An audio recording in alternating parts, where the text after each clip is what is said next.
Episode 22, back to the Mets. Nico smacking his face there because he doesn't know if this is real. If he doesn't know, what if he just watched over the weekend was actually real. The Mets trounce the Marlins after getting swept, only scoring 2 runs in Miami. The weekend prior, the New York Mets take care of business at home in front of an absolutely packed crowd every single night, Nico. Every night, packed crowd against the Marlins over the weekend. I cannot believe how we talked about it last episode. Even when they were playing the Reds, there have been great crowds the past week at City Field, and I love it. I'm big on that because I know when teams are bad, and then you have the rival fan bases talking about how the stadium's empty, bunch of bandwagon fans. We're showing how loyal of a fan base this is. That this team is was 10 games under 500 at one point during this homestand, and they're still almost selling the place out every night. So I'm loving to see that. The team has played well, 4-game winning streak, tied for the longest one they've had this season.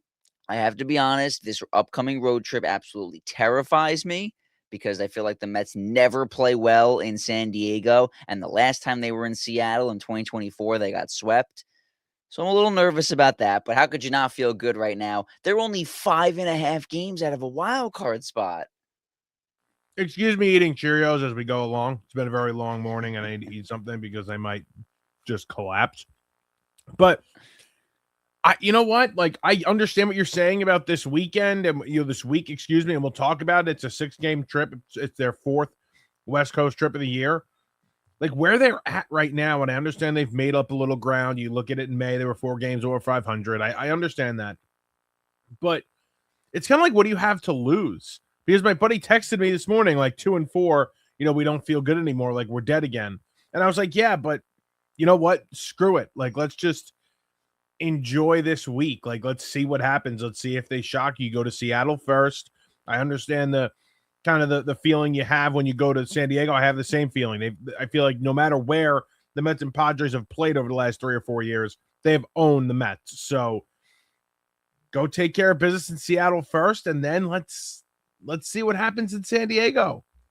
Yeah, I mean, Seattle's on a 6-game winning streak too, so they're getting hot at the right time as well. They've been a team that everyone picked to go deep in the American League, right? They were just in the ALCS last year and they were under 500, and now they find themselves in first place in what is a ridiculous American League West. I mean, every team is technically still in it in that division, I guess, except maybe the Angels, but I think even the Angels are like not that far back. Yeah, I mean, they're 8 games out of it, so I guess you can take them off the list. But Houston is 27-34. They're 4 games out of first place.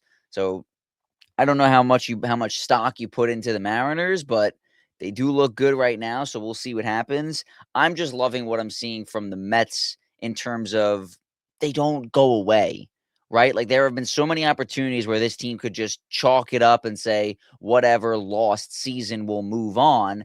And they keep putting together small stretches of winning baseball, right? They had the 5-1 homestand uh, a week or two ago against the Yankees and Tigers. They won the first game in Washington that week, so it was a 6-1 stretch. Now they've won 4 in a row.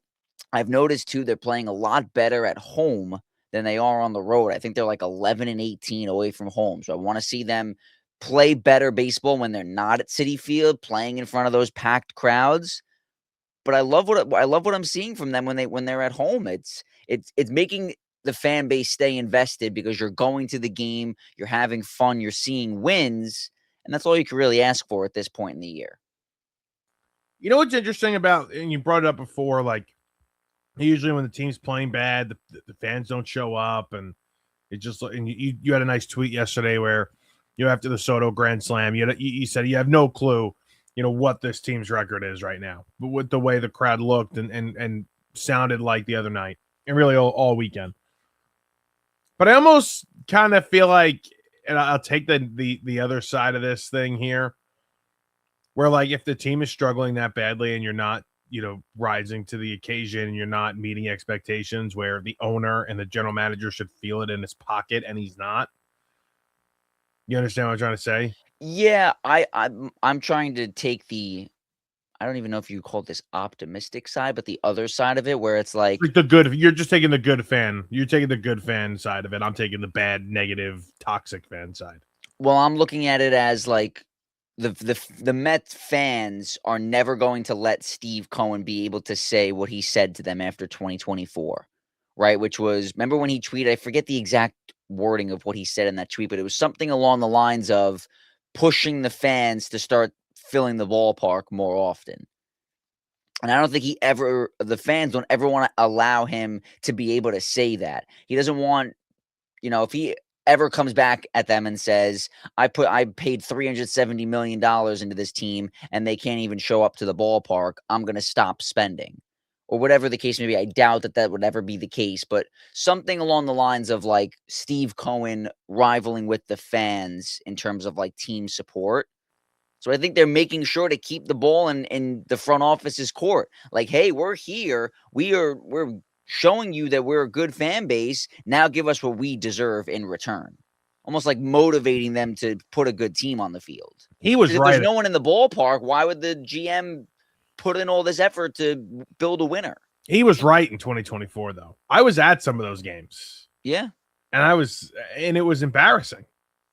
Yeah, absolutely. And I remember the tweet, and I remember what he said was against the Nationals. The first 2 months of the season was the same thing as this, though, where they were 11 games under 500. Who was going to go to those games? Well, that was different. Yes, but that's a completely different situation. But yes, early, yeah. He tweeted that late in the year when they were winning and they were fighting for a playoff spot, which made sense. Why the hell are you not at the ballpark? Yeah. But early on in that year, you don't want to go to the game. I'm not going to blame you. I'm not going to sit here and blame you. Even right now, you don't want to go to the game right now. I mean, I went Friday, and it was great. I got to say, though, you're going to get mad at me, and I don't want like this to be a thing. I love Citi Field. I love what they do. I love how interactive it is. I love how much fun it is. I love how they keep you engaged. You're going to say there's too much. It's too much. I've thought it too, but I think I'm only thinking it because they're losing. Like last year, the first half of the year, when they were, the best team in baseball, 45-24. And even the year before that, I know we were talking about the fans not coming as much in 2024, but I have a lot of fond memories of being at games. I'll never forget the Phillies game, not the playoffs. It was the last home series of the regular season. And they played that Sunday night game. Nimmo hits the home run off Zach Wheeler, and they hang on to win 2-1. And I remember like looking around the ballpark saying like, oh, this stadium needs October baseball so bad. Those were fun moments. And I don't think I was that bothered by them doing the mascot race and the stolen base challenge and the trivia and all the nonsense that they do in between innings. The Queen's Crew is where you lose me a little bit, but I don't hate on it as much as other people do. I really just think it all comes down to winning and losing. Like the light show in between innings, they did it on Tuesday. I was at the game against the Reds where they lost. They're doing the light show for a pitching change, and they're down 6-2. And I'm sitting here and I'm like, I remember watching this in Game 3 of the NLDS, and it was the coolest thing ever. Now you're doing it in late May when the team is 10 games under 500 and you're losing the game by 4 runs. So those are the things where I'm like, okay, we don't need to do this, but I'm not going to blame them for doing it. I think it's more the idea that the team sucks. I was just sitting there and then I know this happens at every stadium, and Citi Field's not guilty of it. Just Citi Field. Move seats, section 109, I think, 10 rows up, right there. I mean, right there. And I got these idiots in probably my section trying to start a freaking wave. Oh, I hate the wave too. Yes. So I hate the wave. Here. And then on top of it, they start the wave. And I'm like, now I'm like, just too much going on. I missed the Owen Cassie game tying home run. Why? Because the people in front of you stood up. So I look at my friends and I said, did we just miss? And I said it really loudly, and these people heard me. I said, did we just miss a game tying home run because these effing morons need to start the wave? And a couple of them looked at me and I go, did they just tie the game? I'm like, was there a guy on first base? I couldn't tell. Right. and they're like at 7-7, and I was like, what the hell? So yeah, I was not a happy camper. But that's not on the I don't Mets. blame Not you. on City Field. That's not on City Field. That's just moron fans being moron fans. Yeah. Oh, I hate the wave. I hate the wave. I really do. Let's start Friday night though. Melendez hits the walk-off home run. Freddie Peralta not good again. It's really frustrating with him because he gives you the 7 innings like we talked about last episode. 4 runs though. Celebrates getting through 7 innings. And then he can't even get through 5 on Friday night, and that seemed like an issue. And it was so frustrating because the first 2 innings he looked so good. He had kept his pitch count down. He was retiring hitters, quickly. They were talking about it on the broadcast. Ronnie was talking about how he was throwing a lot of fastballs because the Marlins, I don't know why more teams aren't doing this. The Marlins apparently love hitting breaking balls and off-speed pitches, can't hit the fastball. So Freddie's just pumping them in there, and you're like, all right, here we go. This is going to be awesome. The Mets obviously scored 4 runs in the bottom of the first 2. So you're sitting there watching that game. It's, let's going to the top of the third. You're thinking it's going to be all, sunshine and rainbows. And then he throws a 37 pitch inning. I know he only gave up 1 run in the inning, but that's exactly what we're talking about, where now you're not allowing yourself to get deep in the game. That 37 pitch third inning is the big reason why he couldn't even get through 5. That can't happen.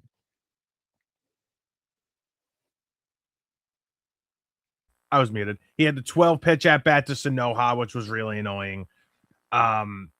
Sorry, I just got the notification that the Giants just signed Odell. Did they actually, or is it like rumored? No, they finally did it. It's done. They signed Odell Beckham.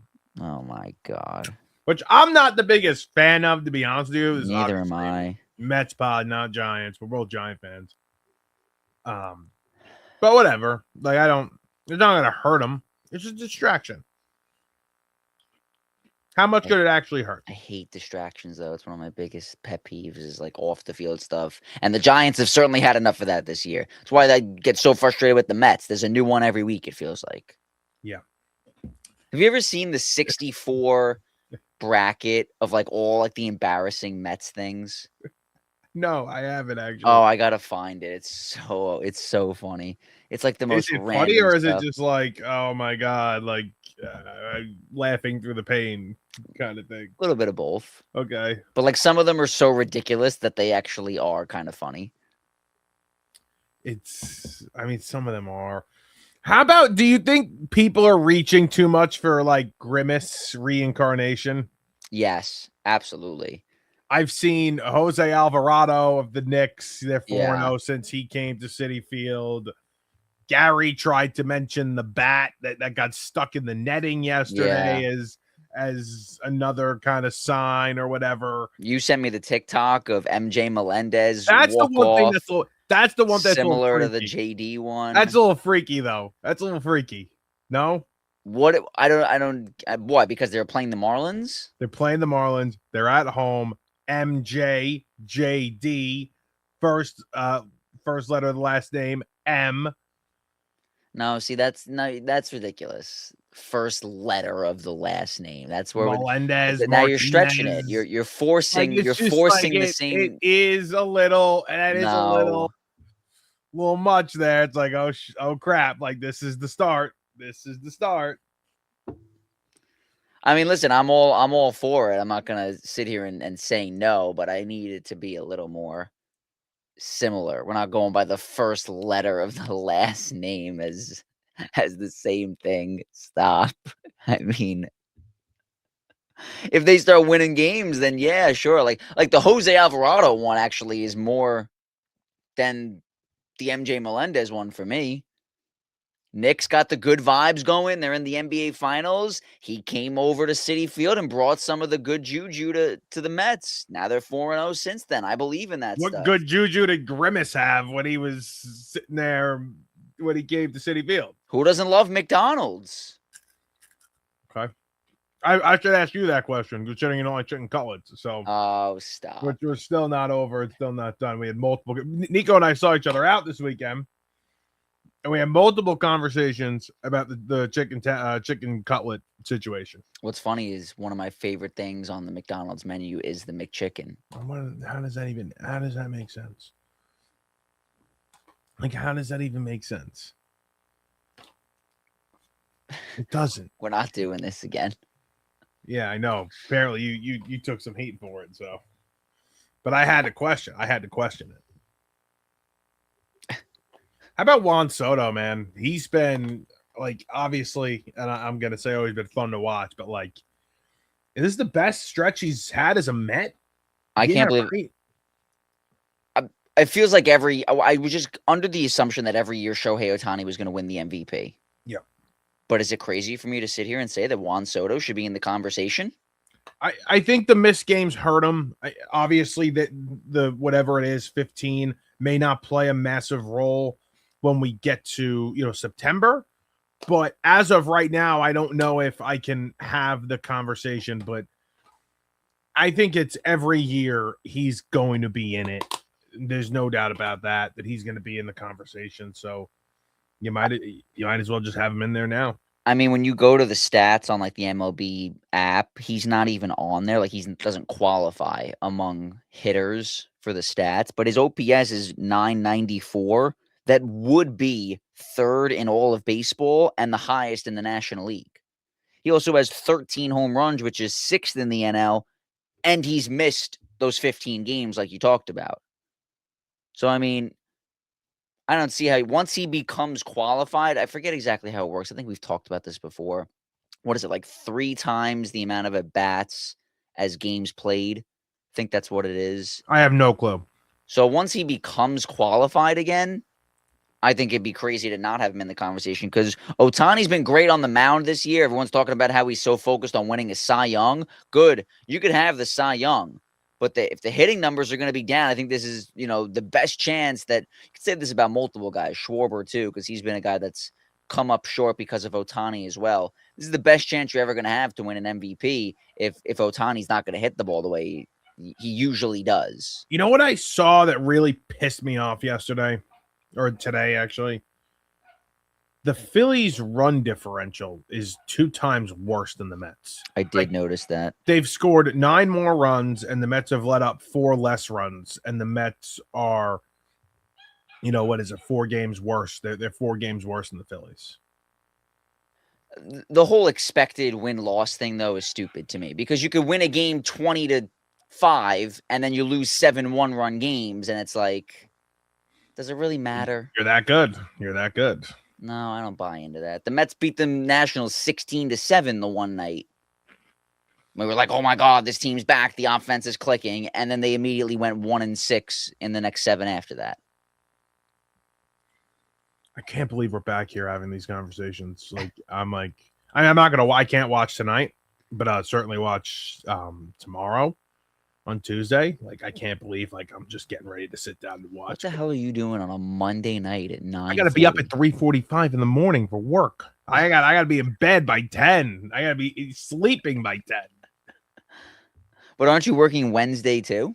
No, I'm off Wednesday. Oh, I see. Okay. Monday, Tuesday, Thursday, Friday. Gotcha. So I'll be able to watch Tuesday night. There you go. Okay. That's what I'll do. I can't believe we're having these conversations. Let me ask you this, though. They went 16-12 in May. Yeah. If they go 16-11 in June and enter July, 2 games under 500, right? That would put them at 26-16 is 42. They'd be 42-44. They're 42-44 on July 1st. I'm telling you this right now on June 1st. I know you're gonna give me the answer of I got to see how they look. There's obviously injuries play a factor. Just right now, on June 1st, if they are 42-44 in a month, how do you feel? I'm gonna say good because, and I'm looking at the schedule right now. You have obviously we know about this trip coming up here. Come home for the Cardinals, who are in a playoff spot. I don't think they're great, but they're in a playoff spot. Then Atlanta, then 2 Cincy, who just swept you, then 3 against Philly, then the Cubs for 4, then the Phillies again, and then the Blue Jays. That's not an easy month. You're playing a lot of teams. 1, 2, 3, 4, 5, 6 teams that are ahead of you currently. in the standings, whether it's for the division or the wild card. Yeah, you tell me they're 2 games under 500, I would sign up for that right now. The vibe I'm getting for you though is that you don't think they're going to be. I have no clue. Because I don't either. I've been the one that's sat here for the last 2-3 weeks now and has said just keep going 5 games over 500 every month and you'll be back in it before you know it. And I do still agree with that. I mean, if you look at the wild card, it's going to keep going up and down, but like the teams in the playoff spot right now, there's a 3-way tie for that third wild card. You got Pittsburgh, Chicago, and Arizona. They're all only 4 games over 500. No, Like it's there for the taking. That's why, like, we're sitting here talking about how the Mets are only 5.5 out. Granted, they're on the 4-game winning streak, but that's not because the Mets have been this amazing team. Mets are still 7 games under 500. To only be 5.5 out of the wild card is because none of the other teams have really grabbed control of that spot, which is usually how it goes. We saw the same thing last year. Nobody wanted that third wild card spot. There was the Mets, the Diamondbacks, the Giants were in it for a little bit, and then obviously the Reds were the ones who got it in the end. But everyone was passing it around to each other. It was a game of hot potato for the third wild card. It's just that I think the last time we looked at this, you had the Cubs in a firm spot. The Phillies were playing a lot better. Like it looked different. And I think right now, like it does feel much more attainable. Not only for them to go on a run, but even from where they are right at this moment, it feels like it could be done. And who knows, maybe they'll play better against good teams, right? We've talked so much about how they struggle against the bad teams. Maybe it'll even out, and these games will get them fired up, and they'll go out there and win a bunch of them. Who knows? Maybe they'll have a good month and go 16-11. It'd be very funny and annoying, but I'll say funny so that we stay positive, that they went 16-12 in a month where they played almost all bad teams, and then they go 16-11 in a month where they play almost all good teams. Like it seems like it's just there's no difference at that point of who they play. Like we're looking so much into, oh, this is a big week because they're playing the Rockies and the Angels. They got to take 5 out of 6. And it doesn't matter who they play. I like the no pressure. I like the more pressure. Sorry, I think when there's no pressure and you feel like you have to win the series because it's a bad team, I feel like that's when this team plays worse. Sure. So let's see it against the Mariners, the friggin' Padres out west once again. McClay not good again yesterday. I don't want to hear it. I actually did not like what he had to say. Oh, you thought he was good yesterday? I thought it was better. Oh, I thought he was really bad. I really did not like it at all. The 5 walks is ugly, but so ugly. It looked like he had no control of the game. Nothing. I was not happy with him at all. But to get through 5 innings and only give up 1 run, I guess it's a step in the right direction, but I'm still not happy. Like, I think it shows his ability to fight through even on a night when he doesn't have his best stuff. We knew this. We need to see the best stuff again. We need to see that guy again. We know that he is a fighter. He's a dog. He's got that mentality. I've seen that in starts where he went 7 innings, gave up 1 run, had 10 strikeouts, and only walked 3 guys. I've seen that before. I need to see. You can't put that many guys on base. I know he didn't give up a lot of hits either, but a couple of hard outs. The strikeout numbers are way down, which is a problem. There's a lot of hard contact yesterday. Ewing made the really nice play in center. That could have been 3 runs right there, 2 runs right there on that play. So I got concerns. Yeah, I'm very concerned. We'll see what happens, but you have to look at the results right now. That's the biggest thing. The results are telling you that he is fine because he didn't get rocked. He didn't give up 9 runs in 5 innings again like he did in Washington, or have an awful start like he did on Memorial Day. What was that, 7 runs in 3 2/3? Right now, you take 5 innings, 1 run ball. Obviously, I agree that forever that's not going to be the case. He can't become another 5-inning Freddie. What would they even call that? He can't do 5-inning Nolan. I said that the other day. I think he's learning from Freddie. He'll be fine. I'm not worried about it. How about I hope David so. Peterson? If he ever starts another game for the Mets again, I'm gonna be pissed because this guy's awesome out of the pen. He's awesome, man. He spotted 10 runs. I mean, Oh I can my come I god, can you're come in there. such a I hater. can come in there and toss 4 shutty down 9 on a getaway day on a Sunday. He gave up 1 hit over 4 innings. That's awesome pitching. Here we go. I mean, Here we go. I just don't care. Like you're you're a starting pitcher and you can't start. The roster construction is terrible. The flexibility is terrible. how about Tobias Myers getting sent down too? Yeah, What'd you not think of that? shocking. Well, I guess it is in terms of like the name value, but he was not pitching well. Give the game tying home run that night, and I needed a fresh arm. I guess. The guy that they called up, Cianal Perez, actually pitched really well on Saturday. 1, 2, 3 inning. Yeah, Shut it down. Helping Christian Scott get his first win. you're a big fan of Kristen Scott, huh? I am. I think he's good. ERA is below 3. Again, another guy that doesn't go too deep. Would like to see that, change, but he's a guy coming off Tommy John, so you got to give him some time to Sure. really be able to go super deep into games. But I like what I've seen from him. That's all we're asking for. I'm not asking them to have 5 Jacob deGroms in the rotation. Just You don't have guys one. that can You go don't out even there have and one. get it done. You don't have close to one.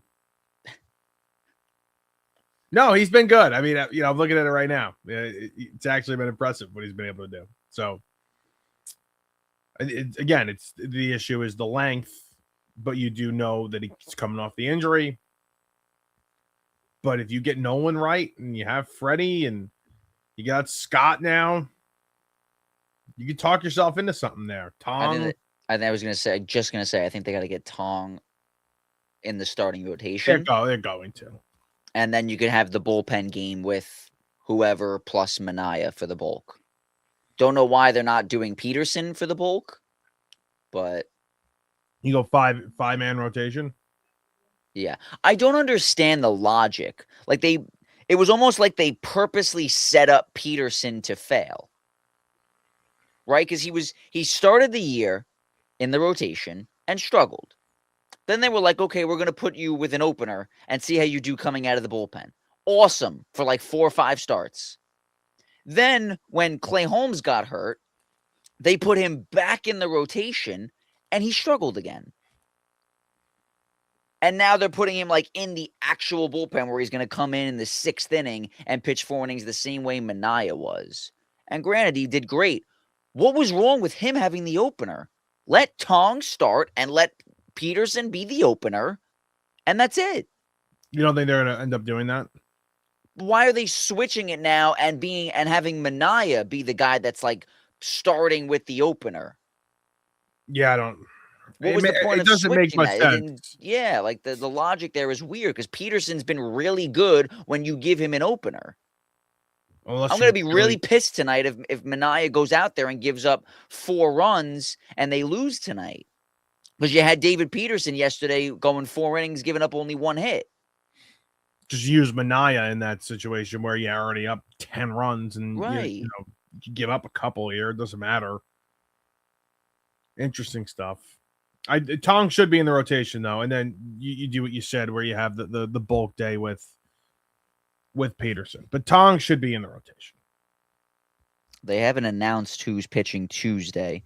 It says Austin Warren is the starter for the That's series tonight. opener. Yeah. Right, but it's going to be Mania for the bulk. Then Tuesday is TBD. I'd like to think that that's going to be Tong. All right. And then Wednesday, Peralta. Friday, Scott. Saturday is TBD, but that'll be Nolan's turn in the rotation. And that needs to be a nice start. That's going to be a big, big game on a Saturday in San Diego. That's going to be a big one.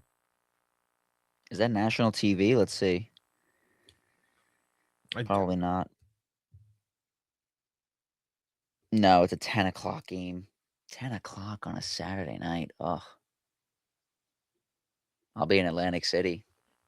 Really? Yeah, You on this weekend? got a bachelor party. Just one Wow. night. Just one night. We're going Saturday, coming back Sunday. Nothing crazy. All right. But I might have to slide over to the sports book and watch the game at 10 o'clock at night. Ridiculous. Couldn't play a day game. That's what you're gonna do. That's when the party's gonna get started. And 10 I know. o'clock That's why I'm Eastern, pissed. and Every you're other gonna walk week over. is 4, 7. You're gonna walk over to the sports book and watch Mets Padres while everybody else is having a great time gambling, doing whatever, club, this and that. You know me. I can't. I know, and I not. used to be this way. Like I used to be this way where I had no life and whatnot, and like it was all. Well, wait a second. I don't have I don't mean it like life. that. I don't mean it like that. I don't mean it like that. Like my days were scheduled around it. Excuse me. But depends on the season, depends on my work schedule, and now it's like, all right, what can I do? I can't control a lot of it. I've actually been using this as the excuse, especially with the lady. Right. I got to know what's going on in the game so I can talk about it, you know? I was able to lock in for the entirety of the game yesterday, which was nice. Yeah. And Friday I was at, obviously. Friday's the only game that I didn't lock into because Friday nights we have softball, which, by the way, we started 0-4, 6-16 now. Wow, okay. All of a sudden, 6-2 in the last 8. We're feeling pretty good. From you. Yeah, I was gonna say, a little bit. Pass over some of that juju too. Get combine the Knicks good juju and the chopped Unks juju, put it together, and the Mets are going to the World Series. That's it right there. Wow. How about I was just gonna mention quickly before we get out of here, Simeon. Been pretty hot. Been playing well. Sure. I don't understand. I laugh at myself because I feel like Torrens has been like awesome, right? Like we're always hyping up Luis Torrens. I know he had the 2-run single on Sunday against the Marlins. Yeah, his numbers are terrible. But then you look at his overall numbers and they're terrible. And then I keep hearing the same thing with Semien where it's like, oh yeah, he's been pretty hot, great with runners in scoring position. And then he comes up yesterday and it shows his stats and the OPS is still down under 600. And I'm like, this guy freaking sucks. What are we talking about here? Like they are, but no, but his numbers are good with runners in scoring position. Like that is, I guess, but how could you be that good with runners in scoring position and have a 615 OPS? Even Benj too. I know Benj was brutal at the beginning of the year, but his OPS is 677. Yeah, but that's different because he only got it. I think the peak was to like 700. The average is 253 at least, but you can still look at his May and say, oh my God, like it's really freaking good. Even Ewing, I'm loving the defense, so it's fine right now. Let him figure that out first. But he had 3 strikeouts on Sunday. His OPS is at 650. I know he's only had 63 at bats. You're out on him. But no. I'm not out on. I'm not out on him. Good. Defense to me is the most important thing right now, especially when you're playing center field every day. And I've loved what I've seen from him and Benj. Even Soto made a nice catch. I don't know if you saw that. You were at the game actually Friday night, right? Yeah. Goes crashing into the fence out there and left. He'd look good and left. He's looked really good and left. I'm cool with it. But I want to see more offensively from these young guys. Gotta give him time. Ben still has an 800 OPS and hitting over 300 in May. So all right, good. He came back down to earth, no doubt, but he's still been very productive in May. So I think it's still a great step. And Ewing, obviously, it could take some time. Yeah, we saw that with Benj, right? It took Benj about a month to really get comfortable. Off to that start. Yeah. So now Ewing's going through that a little bit, and we'll hope to see him be better going forward as well. I'm not worried about him at all. And we'll hope to see you for episode 23 after the Mariners series. How about that? That was a good one. A quick one today. We'll be back after the Mariners series, though. Figure out a time. I'm assuming Friday morning, based on my work schedule, but we'll figure it out. It'll get out there. Check us out, obviously, Apple Podcasts and Spotify, YouTube. And of course, on social media, Instagram, YouTube, Shorts, TikTok, everywhere. We are on there. And of course, back to the Mets on Twitter, on X. Follow us. That account is ours, just us. So follow that one if you're on Twitter. We will talk to you guys after the Mariners series.